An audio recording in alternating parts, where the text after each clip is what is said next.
चलो, किसे कहेंगे ऑक्सीशोषण या वायु शोषण? क्या होगा?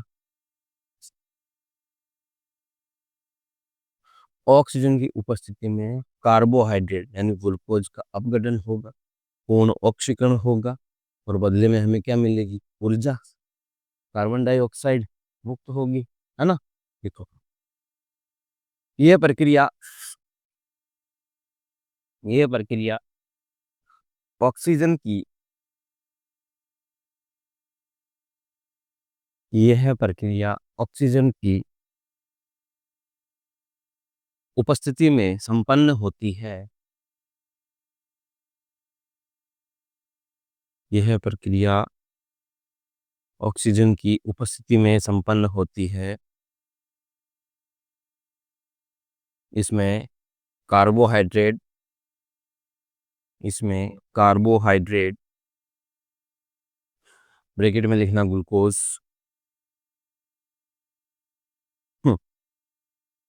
ब्रैकेट बंद, के ऑक्सीकरण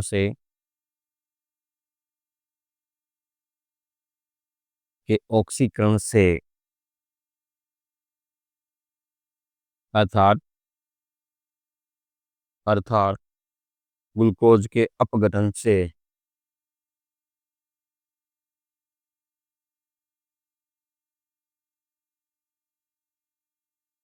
ऊर्जा ऊर्जा ब्रैकेट में लिखना एटीपी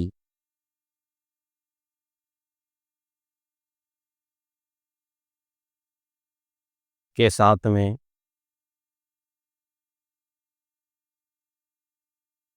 CO2 व जल का निर्माण होता है।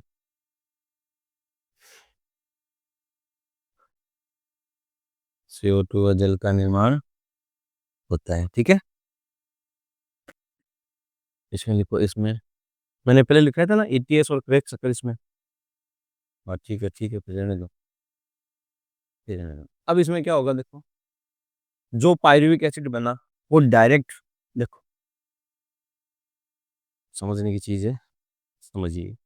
यहाँ पे था ग्लूकोज, क्या था? ये किस में टूटा? हाँ, पायरुवेट में। ये टूट गया बेटा पायरुवेट में, ठीक है। कौन सी प्रक्रिया हुई यहाँ पे? ग्लाइकोलाइसिस, ठीक है। अब यहाँ पे हमारे पास क्या है? यहाँ पे हमारे पास है माइटोकॉन्ड्रिया, ये माइटोकॉन्ड्रिया। तो ये पायरुवेट जो है वो डायरेक्ट इसमें प्रवेश नहीं करता है, ये इस माइटोकॉन्ड्रिया की यहाँ झिल्ली में प्रवेश करेगा तो किसी दूसरे उत्पाद में, यौगिक में चेंज हो जाता है। फिर वो यौगिक एंटर करता है किसमें? इस माइटोकॉन्ड्रिया की मैट्रिक्स में या अधात्री में। ये क्या है? मैट्रिक्स।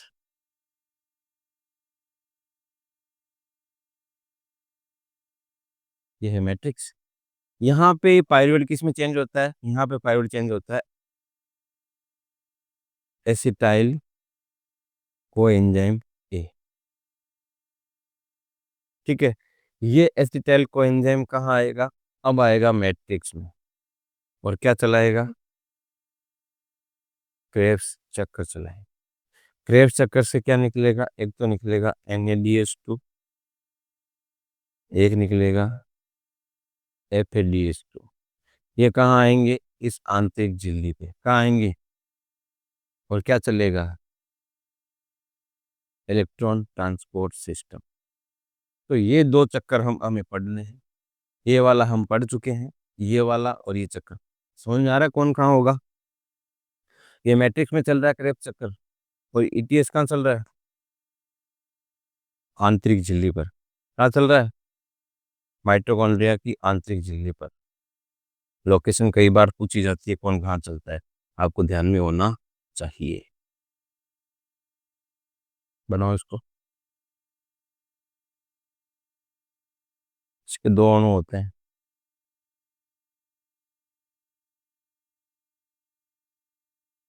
चले आगे। अब देखो कैसे बनता है एसिटाइल कोएंजाइम, उस पर हम नजर डाल लेते हैं। ये हमारे पास माइटोकॉन्ड्रिया की बाह्य झिल्ली,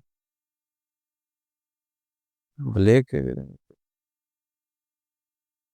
ये माइटोकॉन्ड्रिया की आंतरिक झिल्ली। ठीक। यहां से अंदर क्या आया? पायरुवेट। पायरुवेट आया अंदर। पायरुवेट का फॉर्मूला होता है CH3COOH। अब क्या, कितने सारे इलेक्ट्रॉन थे कार्बन की? कितने बॉन्ड बच गए?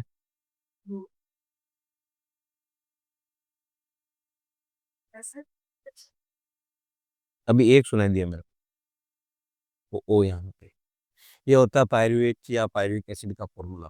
लेकिन इसे हमें क्या करना है? आयनित करना है। तो आप जानते ही हो, जब H+ यानी प्रोटॉन बाहर जाता है तो यहाँ पे किसकी संख्या बढ़ जाती है? H+ बाहर जा रहा है तो यहाँ पे किसकी संख्या बढ़ जाती है? माइनस की। प्लस बाहर जा रहा है तो कौन बढ़ेगा? माइनस। ये हो गया आयनित। ठीक है, आयनित कर दिया हमने इसको। अब ये पायरुवेट है, अब ये चेंज होगा बेटा,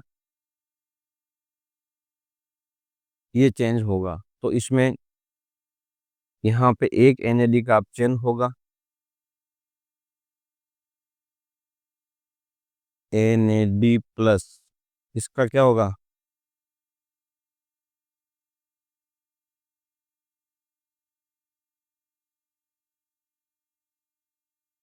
NAD+, इसका क्या होगा? अपचयन होगा किसमें? NADH। ठीक है। यहाँ पे एक यौगिक उत्प्रेरक के रूप में आएगा जिसका नाम है कोफैक्टर A। CO-A, इसको बोलते हैं कोफैक्टर A या कोएंजाइम। ठीक है। यहाँ से एक CO2 क्या होगा? बाहर निकलेगा। कौन सा? एक CO2 बाहर निकलेगा।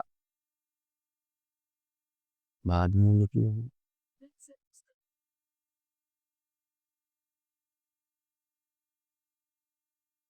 अच्छा ये, चलो कोई बात नहीं। वैसे हम ऐसे पूछ सकते थे बाद में, लेकिन चलो साथ साथ कर लिया तो कोई। लिख लो, तुम भी लिख लो। CO, कोएंजाइम A, लिख लो लिख लो।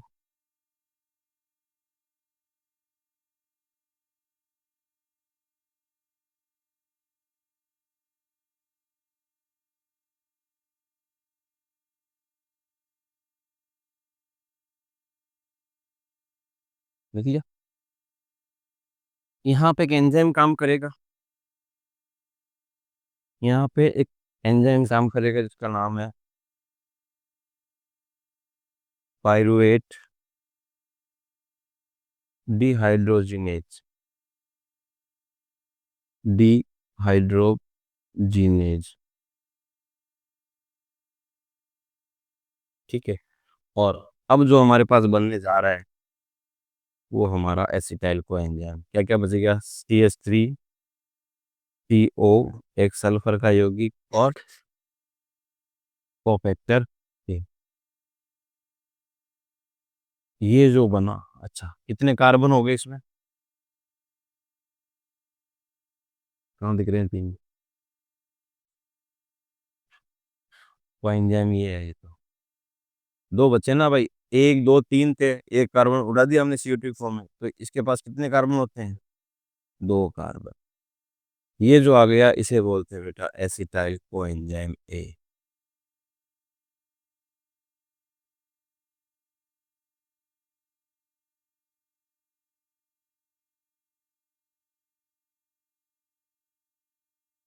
और यहाँ से क्वेश्चन बन सकता है कि साहब ग्लाइकोलाइसिस और क्रेब्स चक्र की योजक कड़ी किसे कहा जाता है? नहीं, क्रेब्स चक्कर तो अब स्टार्ट होगा, ये जाएगा क्रेब्स चक्कर में। तो हमने पायरुवेट किसका है? ग्लाइकोलाइसिस का। और ये किससे जुड़ेगा? क्रेब्स चक्कर से। तो हम एसिटाइल कोएंजाइम को क्या कह सकते हैं?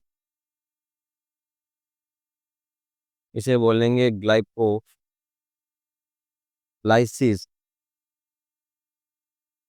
ग्लाइकोलाइसिस तथा क्रेब्स चक्र की योजक कड़ी। क्या कहेंगे? योजक कड़ी। क्रेब्स सैकरोग्लाइकोलाइसिस को जोड़ने वाला जो कारक है वो है एसिटाइल कोएंजाइम ए। आया समझ में? है? बनाओ। पाइरुवेट खुद नहीं प्रवेश करता है, चेंज हो जाता है किसमें? एसिटाइल कोएंजाइम में। कैसे चेंज होता है वो प्रक्रिया है ये। अब हमारा एसिटाइल कोएंजाइम जाएगा मैट्रिक्स के अंदर और चलाएगा क्रेब चक्र। हेडिंग लगाओ क्रेब चक्र।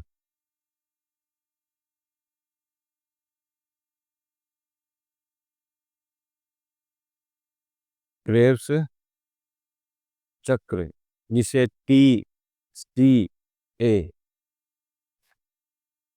टी का मतलब क्या है? ट्राई कार्बोक्सिलिक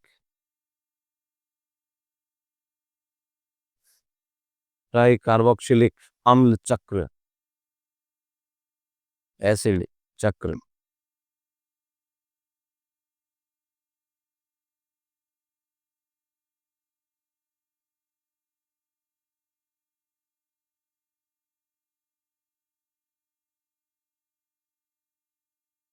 ये जो कड़ी वाला दिख दिया ना। अब देखना, हमारे पास यहाँ पे कौन है? यहाँ पे ओ ए ए, चार कार्बन वाला है बेचारा। ये हमने कहा देखा था? ओ ए कहाँ देखा?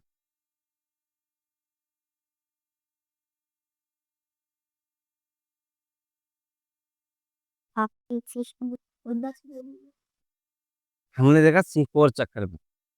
कहाँ देखा? C4 चक्र में पहला स्थायी उत्पाद बनता है उसमें, चार कार्बन वाला, इसलिए इसको C4 चक्र कहते हैं, ऑक्सिल एसिटिक एसिड। इसके पास कौन आ रहा है?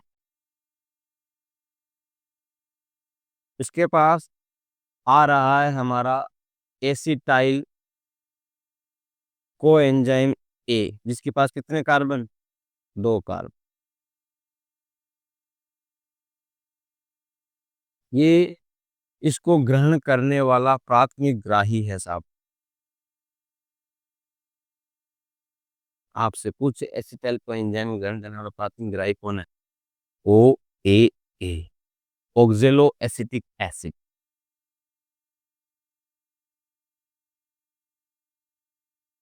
प्राथमिक ग्राही। ठीक है। अब मुझे बताओ, चार कार्बन यहाँ है, दो और आ गए, कितने हो गए? छह कार्बन हो गए। यहाँ पे बनने वाला जो यौगिक है, पहला यौगिक, वो है सिट्रिक अम्ल। कौन सा है? सिट्रिक अम्ल है साहब, जिसे सिट्रेट भी बोलते हैं। कितने कार्बन? छह कार्बन। कैसे हुए छह? हम्म, ठीक। यहाँ पे अगली जो क्रिया होगी, किताब में ये पद नहीं दे रखा है, इसलिए तुम यहाँ नोट करो, और किताब है तो किताब निकालो, उसमें भी नोट करो पेंसिल से। आइसो सिट्रेट, ये किताब वाले ने नहीं लिखा, उसने सीधा दे रखा है अल्फा कीटो ब्यूटेरिक अम्ल।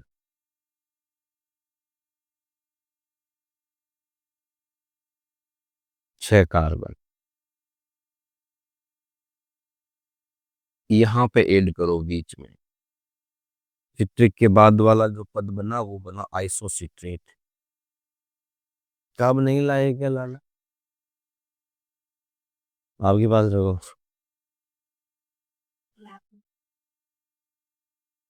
पलटियों से सोचिया। तो पहले ये वाले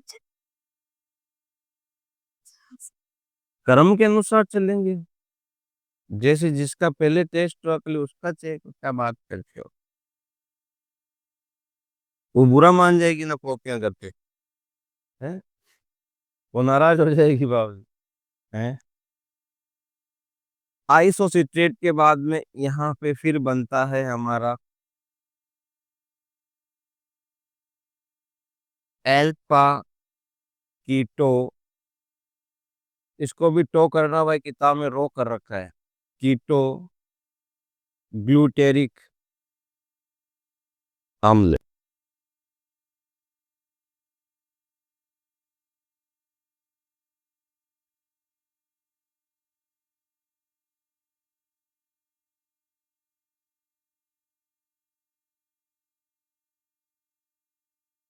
ठीक है, यहाँ पे बीच में कुछ क्रियाएं होती है। यहाँ पे एक CO2 आयन बाहर जाता है और एक NAD का अपचयन होता है, ये बनाता है NaDH2। तो मुझे बताओ, 6 कार्बन थे, कार्बन उड़ा दिया, कितने बचे? तो अल्फा कीटोग्लूटेरिक अम्ल 5 कार्बन वाला होता है।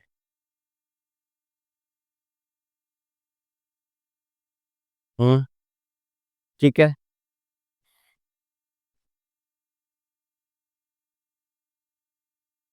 आगे लेके चलना पड़ेगा इसको। छोटा कर ले।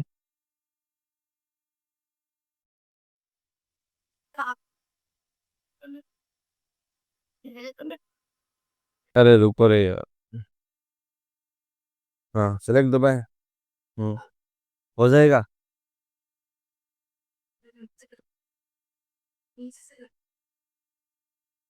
ओ, ऊपर वाला उड़ गया।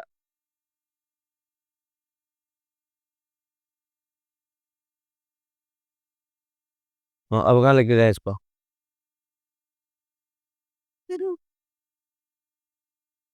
अरे यार, क्यों? पास लगे सही होगा क्या? चल भाई, तो चल यार।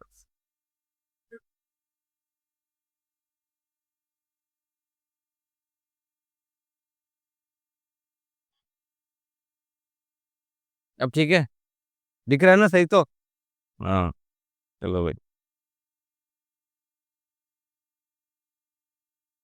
हम्म।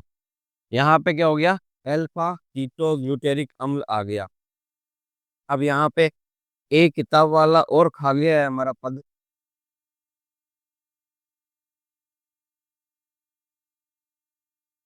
यहाँ पे एक पद और बन रहा है, जिसका नाम है succinyl coenzyme A. Succinyl coenzyme A. किताब में ऐड कर लो भाई, नहीं है।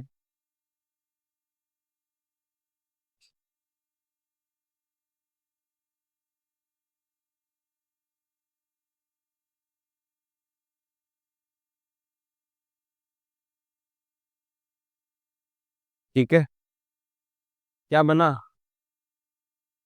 सक्सिनाइल। फिर यहाँ से क्या होगा? एक CO2 बाहर जाएगी, एक NAD+ का अपचयन होगा, क्या बनेगा? NaDH2। तो ये कितने कार्बन वाला हो गया? 5 में से एक कार्बन और 4 कार्बन। क्लियर? अब सक्सिनाइल को एंजाइम किताब में दे रखा है, किसमें चेंज होगा?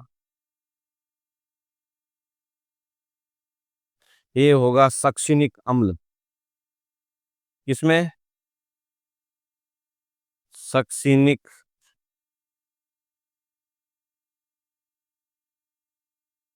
अम्ल। ठीक है, और ये भी 4 कार्बन वाला होगा हमारा। कितने कार्बन होंगे?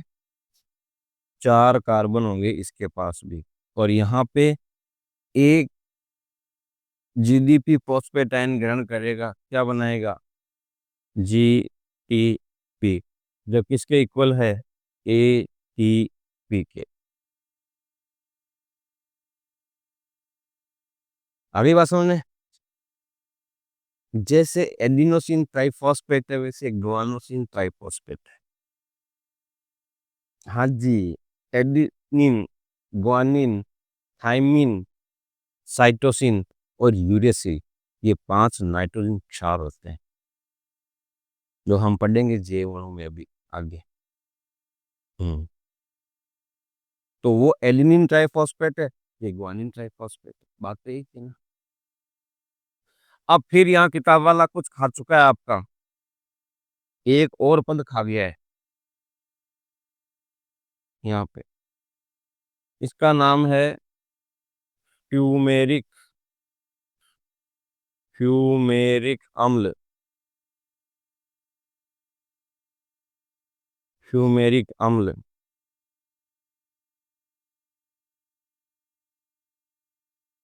फ्यूमेरिक अम्ल, ये भी कितने कार्बन, 4 कार्बन ही है भाई। अब CO2 बाहर जा ही नहीं रहा है। यहाँ पे एक FAD का क्या होता है, अपचयन, क्या बनता है,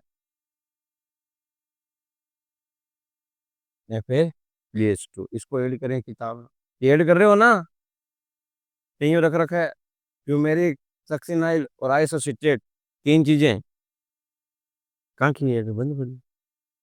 अगला फ्यूमेरिक, हाँ एक में काम चल रहा है।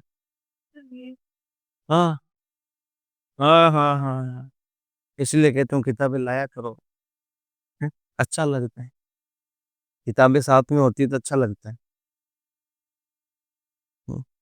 कॉन्फिडेंस बढ़ता आ जाता है ऐसे कि हमारे पास किताब है ना। हम्म। हाँ, वेरी गुड, ये हुई ना बात। यहाँ फ्यूमेरिक से बनता है साहब मेलिक अम्ल, क्या बनता है। हाँ, किताब में मौलिक दे रखा है, सही कर लेना भाई जिनके पास किताब है, और एक के पास ही है, जिनके पास क्या, जिनके पास नहीं, एक के पास, बस सही चल। ठीक है, मैलिक अम्ल कर लो। और मैलिक अम्ल कितने कार्बन वाला है, 4 कार्बन वाला। फाइनली यहाँ से मैलिक अम्ल से हमारा वापस क्या बन जाएगा, ऑक्जेलो एसिटिक एसिड बन जाएगा। लेकिन यहाँ पे फिर एक NAD का अपचयन होगा, यहाँ पे फिर एक NAD प्लस का अपचयन होगा, किसमें, NADH2 में। और ये जो बना ये 4 कार्बन, ये हमारे पास कौन आया, ये हमारे पास क्रेब्स चक्कर आया। कौन आया, क्रेब्स चक्कर आया। बनाओ आराम से, समझ के। चले, अब हम ATP की गणना कर लेते हैं कि भाई साहब ये पूर्ण ऑक्सीकरण हो गया, ग्लूकोज का एक अणु पूरा का पूरा क्या हो गया, ऑक्सीकृत हो गया। अब इसमें कितने ATP हमें मिल रहे हैं, तो पहले तो हम ऑक्सीशोषण का देख लेते हैं। इन इनके नाम भी लिख लो, कल लिखाए थे क्या NADPH का, इनका फुल फॉर्म नहीं लिखाई थी क्या, NADH2। इसका होता है बेटा nicotine,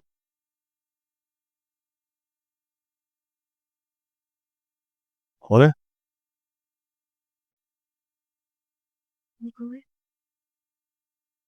nicotine, amide,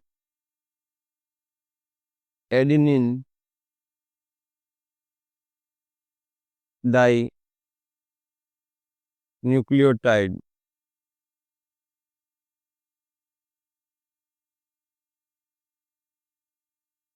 FADH2, flavin, adenine, die nucleotide.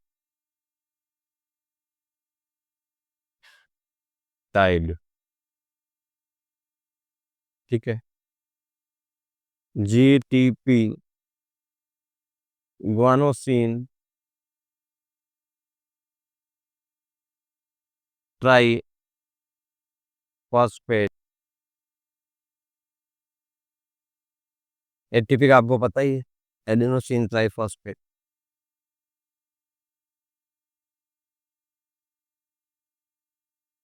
है। वो भी लिखे लो। ओए ओए, ऑक्जेलो एसिटिक एसिड, ये लो भाई। हम्म।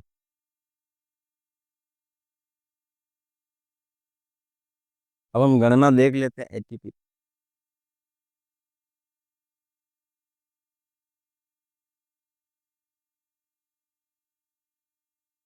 एटीपी कैलकुलेशन हमारे सामने कौन सा चला, ऑक्सीजन चला यानी क्रेब्स चक्कर चला। क्रेब्स चक्कर मतलब ऑक्सीजन की बात करें तो ऑक्सीजन में बेटा हमारे पास देखो, एक, दो, तीन NaDH2, कितने, तीन तो यहाँ हो गए और एक यहाँ हो गया, तो कितने हो गए, हमारे पास हो गए चार NaDH2। एक हो गया हमारे पास FADH2 और एक हो गया हमारे पास ATP। 1 FADH2, एक GTP।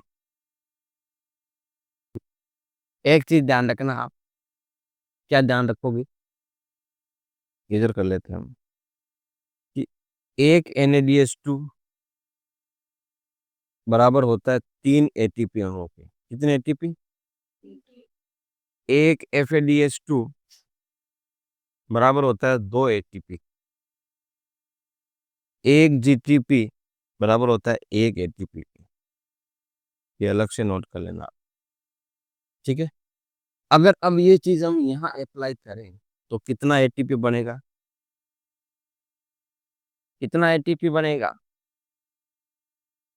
भाई, एक से तीन तो चार से 12 हो गए ना, और त्रिजा 12,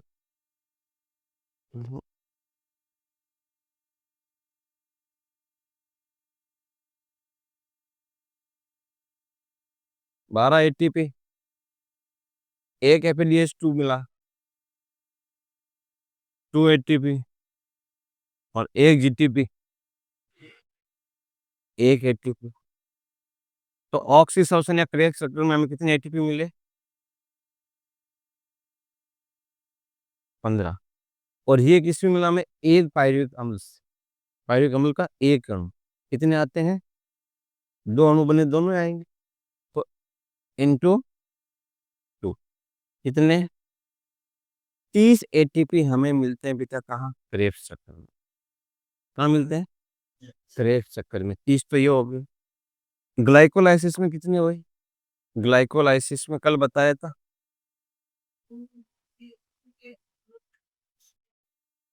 ग्लाइकोलाइसिस में दो एटीपी और दो NaDH2। तो एटीपी तो हमारी अब सीधी हो गई, दो एटीपी तो सीधे दो एटीपी हो गए, और दो NaDH2 कितने, 6 ATP। टोटल कितने हो गए, 38 ATP। तो एक ग्लूकोज का अणु बेटा ध्यान रखना, एक ग्लूकोज अणु के ऑक्सीकरण से हमें कितने एटीपी मिलते हैं, 38 एटीपी मिलते हैं। एक ग्लूकोज का अणु जब पूर्णतः ऑक्सीकृत होता है, उसका ऑक्सीकरण होता है या टूटता है, कितने एटीपी देता है, 38 देता है। तो अब ध्यान रख लेना कि क्रेब चक्कर में पूछे खाली ऑक्सीजन में 30, केवल ग्लाइकोलाइसिस में पूछे 8, टोटल पूछे, कहीं से भी कैसा भी क्वेश्चन पूछे वो स्लाइड से मिलेगा, नोट कर लो, बाकी कल कर